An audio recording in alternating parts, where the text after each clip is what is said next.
Было ли трудно для вас все время быть весь фильм перед камерой, все время чувствуешь, что за каждым вашим движением следит камера? آره برای شما واقعا مشکل بود، سخت بود. همیشه هر دقیقه هر ثانیه روبروی همین دوربین عکاسی دیگه زندگی کنین و چیز به سر ببرین. آیا این واقعا مشکل بود؟ چون دوربین اینه که میپاید. فکر میکنم که همیشه این کار مشکله، ولی در مورد این کار به خصوص شاید در آینده باز هم برای من تکرار بشه، ولی این کار درست مثل امتحان بزرگ برای من بود. یعنی امتحان‌های آخر در واقع ترمی که شما در دانشگاه فارغ التحصیل میشید، برای من این حالت رو داشت، به خصوص که این کار شخصیت محور بود و به طبع قرار گرفتن هر بار با مسئولیتی که من برای خودم قائلم، چون کلا من بازیگر مسئولی هستم، چه در تئاتر چه در سینما. چون شده که من با پایی که تاندونهاش پاره شده 27 شب اجرا رفتم برای تئاتر. برای من بازیگری اصلا تفریح نیست، برای من رسالتیه که براش خیلی تاوان دادم، براش صبر کردم و به پاش همه زندگیمو خواهم ریخت. و به طبع برای базигери که مسئوله همیشه کار кардан сахт. Да, конечно, это трудно, это всегда трудно для меня, это было трудно для всех, людям это бывает нелегко. Это для меня было так же тяжело, как выпускные экзамены, например, в университете, как будто это какой-то последний этап вот такой наученической процесса жизни. И урок был, и опыт очень ценный для меня. Я очень ответственна, я из тех актрис, которые более чем ответственно относятся к своему делу, к своей работе. Это не развлечение, не кино, не театр для меня. Не есть развлечение, это практически это миссия, да, это совершенно серьезная задача, это очень важная задача. И я отношусь к выполнению этой задачи очень серьезно. А для тех, кто всегда серьезно относится к тому, что делает, к своему делу, которому служит, всегда все, в общем-то, непросто. В театре мне приходилось, неважно, как бы там не страдал, не мучился, ноги болели и так далее, все равно ходила, играла. И, в общем, в этом для меня мало развлечения, а просто очень много настоящего такого дела, которое... Еще вопрос.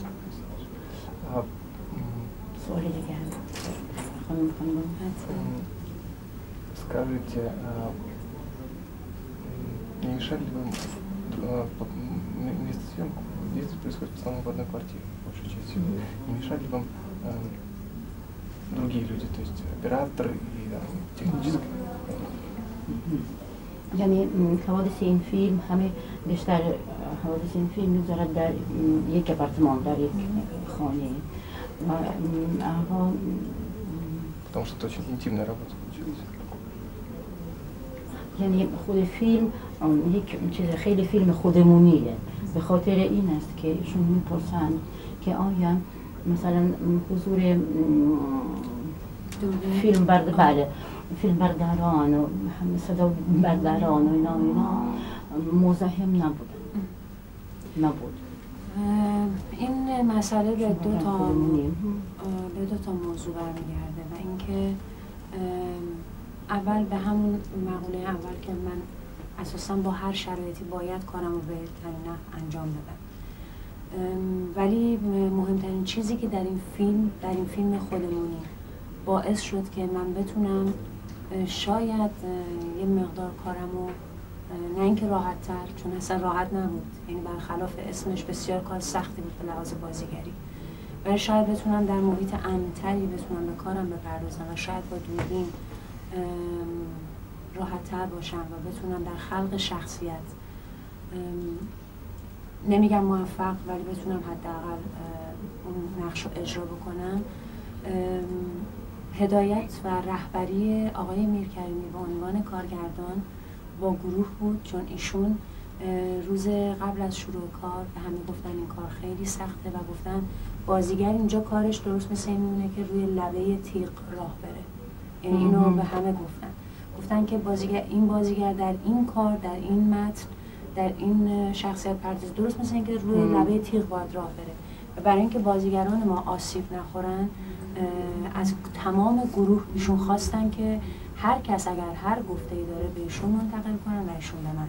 و میتونم بگم که یکی از آرزوهایی که من برای تمام بازیگران ایرانی میکنم اینه که یا حتی بازیگرای جهان این که با ایشون همکاری بکنن، به خاطر اینکه بازیگر در کنار آقای میرکریمی به راحتی اگر نباشه، به آسانی هم اگر نباشه، میتونه شخصیتی رو که قرار اجرا بکنه حتما پیداش کنه. این پیدا کردن خیلی اتفاق مهمیه. وقتی که ناخدای درستی باشه اون کشتی به سلامت میرسه.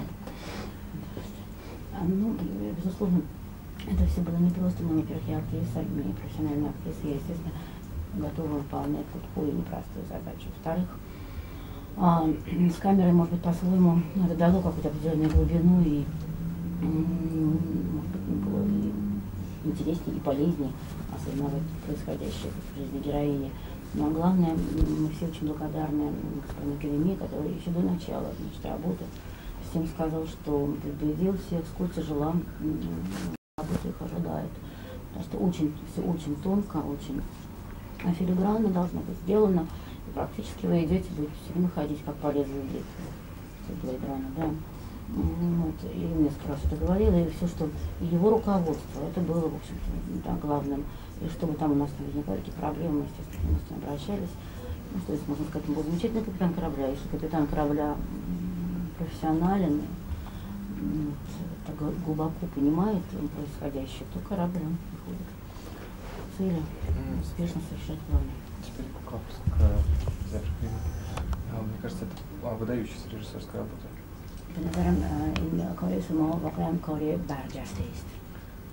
Я бы хотел спросить, откуда вы столько знаете о мире женщин, о женщинах? چطور شد که اینقدر زیاد درباره همون جهان دنیای درونی زن، زندگی درونی زن میدانید؟ Больше, чем они знают о себе. شاید بیش از آن که خود زنان راجع به خودشون میدانند. چرا اینقدر وارد شدید؟ تعداد زیادی از نویسندگان خوب زن که در سالهای اخیر جایزه‌های بزرگ گرفتن تو ایران بعد از دیدن فیلم همین حرف رو به من زدن. گفتن که برای ما خیلی جالبه که به کارگردان مرد تونسته به دنیای زنان اینقدر وارد بشه. البته من واقعا فکر میکنم که اگر که شما تصمیم گرفتید قصه تعریف کنید و سینماگر بشید، باید یاد بگیرید که خوب به اطرافتون نگاه کنید. فرقی نمیکنه به اطرافتون رو در واقع زنها رو ببینید یا مردها رو ببینید، همه افراد جامعه رو بتونید خوب ببینید. و من برای اینکه فیلمم بی‌نقص بشه و جزئیاتی رو داشته باشه که شاید یک مرد هرگز اونها رو نمیبینه، از تعدادی نویسنده زن دعوت کردم که در مورد قصه من هر کدوم 30 صفحه به شکل آزاد قصه بنویسن و در اختیار من بگذارن با مشخصاتی که من به اونها میدم. با مطالعه اونها البته مستقیما به قصه من کمکی نشد، ولی جزئیاتی رو پیدا کردم که شاید اگر میخواستم خودم پیدا کنم سالها باز برای اونها وقت می‌گذاشتم. Вообще этот вопрос мне задавали уже и режиссеры моих соотечественников. Удивительно, что режиссер-мужчина настолько оказался осведомлен о том, как живет 24 часа в жизни женщины. Но, во-первых, если ты решил стать кинематографистом, значит, ты должен быть готов к тому, чтобы очень внимательно рассматривать жизнь вокруг себя. И совершенно не важно, это жизнь мужчины или жизнь женщины, должен быть готов к очень внимательному, такому тщательному разглядыванию и наблюдению. Далее, я приглашал женщин, писательниц, и они не то чтобы, они не писали мне сценарий, они просто писали как бы сочинение на вольную тему вот в рамках нашей вот такой, хотя и малособытийной истории. Конечно, это никак не повлияло, у нас это не повлияло, не было сюжетообразующим, да, фактором, то, что они писали, но поскольку я знал, что мне необходимо очень тонкие детали, то их я вот оттуда в значительной степени подчеркнула, я с очень благодарна. Самое удивительное в этой работе, если про профессиональную сторону, профессиональную часть, это как вы смогли драматизировать недраматичную историю. И расскажите какие-нибудь секреты, в чем была самая большая сложность для вас? Как вы работали, какие указания вы стремились давать актерам, которые должны были практически не играть, а в общем просто существовать на экране? جای تعجبه که با اینکه فیلم شما خسش کم است، اما شما ما نمیتونیم بفهمیم چجوری شما موفق شدید از این قصه کم قصه یه درام بسازید. شاید یک رازی، یه سری میدانید و میخواستید به ما بگوید یه جزء اسرار خود را از همون چیزای هنری حرفی شما چطور شد که خیلی دراماتیک شده بالاخره؟ ساده ترین کاری که در واقع برای ایجاد جذابیت میشه توی یه قصه، ساده ترین روشی که میشه برای اینکه یک قصه جذاب باشه از اون استفاده کرد، استفاده از درام بیرونیه. درام بیرونی اتفاقیه که شما توش حادثه دارید، تصادف دارید، بازیگرها درگیر همدیگه هستند و مسائلشون رو در رو با همدیگه میگن. ولی وقتی یه درام درونی میشه کار مشکل میشه. ولی معنیش این نیست که نمیشه اون رو جذاب کرد. راه‌های مختلفی برای جذاب کردن یا جذاب نشون دادن یک درام درونی وجود داره.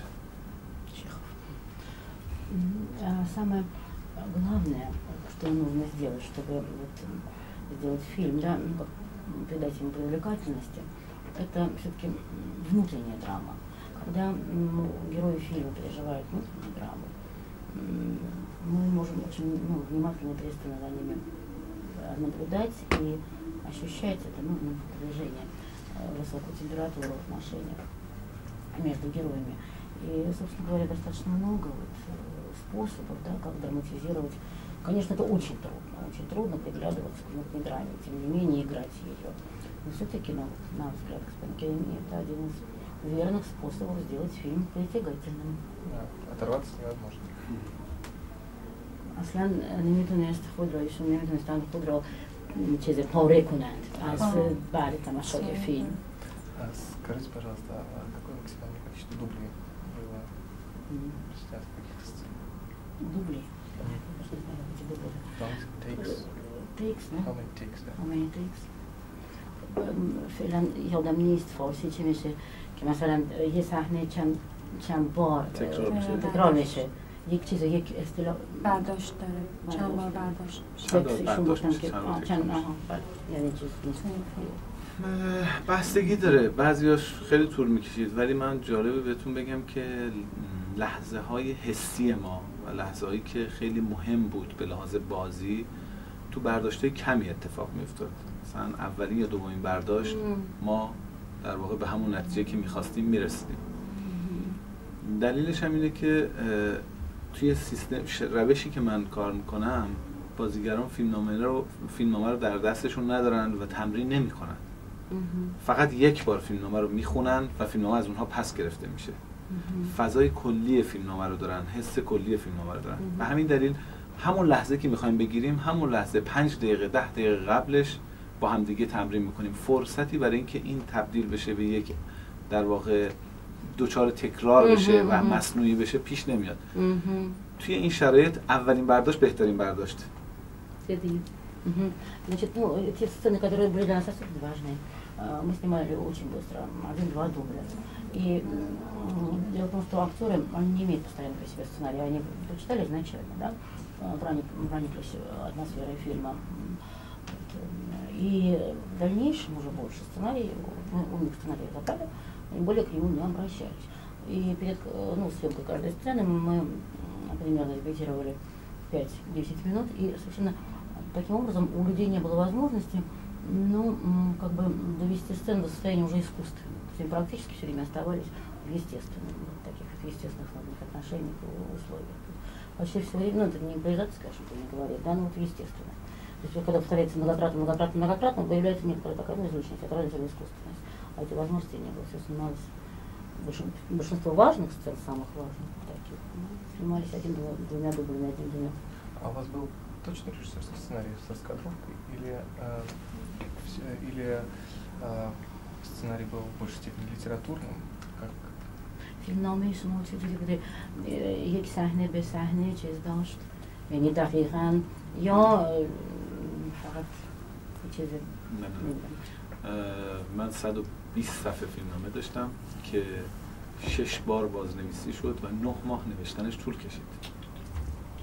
120 страниц сценария и 9 месяцев длилось его написание. و 9 ماه طول کشید. و 6 بار هم بازنویسی И شد. 6 раз переписывался. و ابتدا من از یه قصه 20 صفحه‌ای شروع کردم و همونطور که گفتم بهتون تعداد 7 نفر از نویسندگان ادبیات قصه نویس ها اومدن برای من هر کدوم 30 صفحه قصه نوشتن. مجموع اون قصه ها و اون قصه‌ای که خودم داشتم روش تبدیل کردم به فیلمنامه و این رو 6 бор نوشتیم. من و همکارم آقای شادمهر راستین ما مشترکاً نوشتیم. Сначала значит, у меня был очень маленький сценарий, 20-страничный, потом, как я сказала, как уже сказала, я приглашал женщин-литераторов, 7 примерно, да, человек, и вот они писали, и с их помощью постепенно, ну, с помощью того, что они писали, того, что из этого нам было полезно, необходимо, мы меняли сценарий вместе со сценаристом, кот, к сожалению, не здесь, да, не приехал, 6 раз. Так он разрос, такой стал большой. و جالبه که این فیلمنامه رو من به بسیاری از کارگردانان معروف و سرشناس سینما ایران دادم و خوندم و تقریبا همه اونها به من گفتن این فیلم رو نساز و گفتن این فیلم خوبی نمیشه و بعد از اینکه فیلم ساخته شد و اومدم فیلم رو دیدم همشون تعجب کردن، گفتن ما باورمون نمیشد که بشه در واقع اون فضای بدون قصه اینقدر صمیمی و گرم در بیاد و این برای من تجربه خوبی بود برای اینکه متوجه بشم بعضی چیزها رو нельзя رو کاغذ نوشت. Я показывала сценарий, когда он уже был готов, очень многим нашим известным кинорежиссерам иранским. И все практически, все без исключения сказали, не надо, не снимайте этот фильм. И когда потом они все-таки увидели, да, фильмы, они были совершенно потрясены, как можно было вот такой, ну, никакой событийный смысл, верно, событий, да, историю сделать настолько теплой, проникновенной. Для меня это был, конечно, потрясающе. یه نکته مهم هست، وقتی شما توی فیلمتون یه حادثه دارید یا دو تا بازیگر توش درگیر میشن با هم دیگه، یه دعوای اتفاق میفته، هر نوع حادثه یا اتفاقی باعث میشه که تماشاچی شما درگیر اون حادثه میشه و ضعف‌های شما رو توی کارگردانی، طراحی صحنه و بازی برای چند لحظه نمیبینه. یعنی مثلا اگر یکی از بازیگر شما با در واقع یک کسی دیگر رو بکشه و یه قتل اتفاق بیفته، شما برای چند لحظه تماشاچیتون درگیر اون قتله و احیانا اگر کارگردانی شما خوب نباشه متوجه نمیشه. اگه بازی شما خوب نباشه اگه طراحی صحنه شما خوب نباشه متوجه نمیشه. ولی توی همچین فیلمی شما هیچ بهانه‌ای که بخواید کمکاری کنید یا کارتون ضعیف باشه ندارید. شما باید همه چی رو خوب اجرا کنید و اگر جای اشتباه کنید تماشاگر فوراً میبینه، چون هیچ چیزی که حواس او رو پرت کنه وجود نداره. Очень важный вот такой, на мой взгляд, момент. Когда фильм строится на каком-то таком реальном конфликте, событии, убийстве, в настоящем экшене, да, один герой там убивает другого или дерутся, что бы то ни было, любой вот такой простой экшен, саспенс и прочее, то это для режиссера, в общем-то, выгодная ситуация. Потому что в какой-то момент зритель, он совершенно захвачен тем, что происходит, он может не заметить какие-то там недоделки, слабости режиссуры, операторской работы и прочее, прочее. А в таком фильме, как наш, где ничего не было, никакого тебе убийства, ничего, тут у меня практически у режиссера нет никакой возможности, в общем, ничто не попустительствует, да, никакой возможности совершенно там как-то сневрежничать, не доделать, плохо сделать, прочее, прочее. Потому что зритель все заметит, и там нет какого-то такого единого события, на котором все так магнитом притягивается эмоция зрителя. به همین دلیل این فیلم رو نمیشه از رو فیلمنامه تشخیص داد که فیلم خوبی یا نه. بستگی به اجرای خوب داره. اگر خوب اجرا بشه میتونه فیلم خوبی بشه. اگر یه خورده ضعیف بشه، حتی یه کم ضعیف بشه، فیلم بسیار بدی میشه. После этого фильма я поняла, что не все можно написать на бумаге. Вот именно все того, о чем я сейчас говорю. И более того, все зависит не только от сценария, все зависит, безусловно, от того, как играют. И если играют действительно хорошо, то сценарий, никак может оказаться простой сценарий, вернее, не то, что он плохой сценарий, но он окажется, он вырастет в замечательный фильм.